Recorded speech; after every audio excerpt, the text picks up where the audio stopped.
துறைமுகத்தில் ரூபாய் 10 கோடி மதிப்பீட்டில் கட்டப்பட்டுள்ள மீன் ஏலக்குடம் வளைப்பின்னும் கூடத்தை தமிழக முதல்வர் மு.க.ஸ்டாலின் காணொலி காட்சி வாயிலாக திறந்து வைத்தார். சென்னை திருவெற்றியூரில் நடைபெற்ற அரசு விழாவில் தமிழக முதல்வர் மு.க.ஸ்டாலின் கலந்து கொண்டு மீன்வளம் மற்றும் மீனவர் நலத்துறை சார்பில் நிறைவு பெற்ற பல்வேறு திட்டப் பணிகளை தொடங்கி வைத்தார். அந்த வகையில் தூத்துக்குடி மீன்பிடி துறைமுகத்தில் சுமார் 10 கோடி ரூபாய் மதிப்பீட்டில் கூடுதல் உட்கட்டமைப்புடன் வசதியுடன் கட்டப்பட்டுள்ள மீன் ஏலக்கூடம் மற்றும் வளைப்பின்னும் கூடத்தை காணொலி வாயிலாக மீனவர்களின் பயன்பாட்டிற்கு திறந்து வைத்தார்.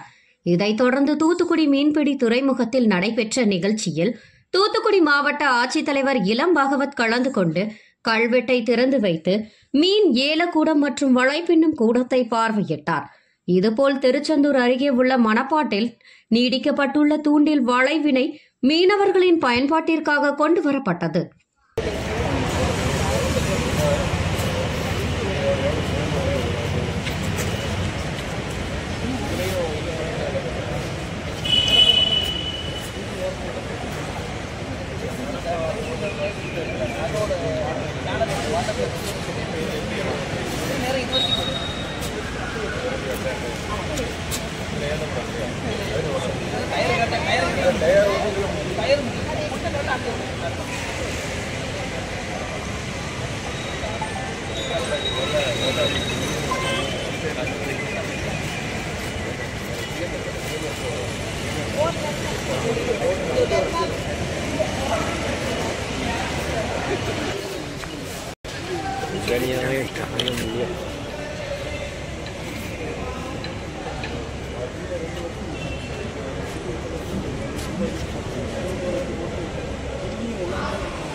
Gracias.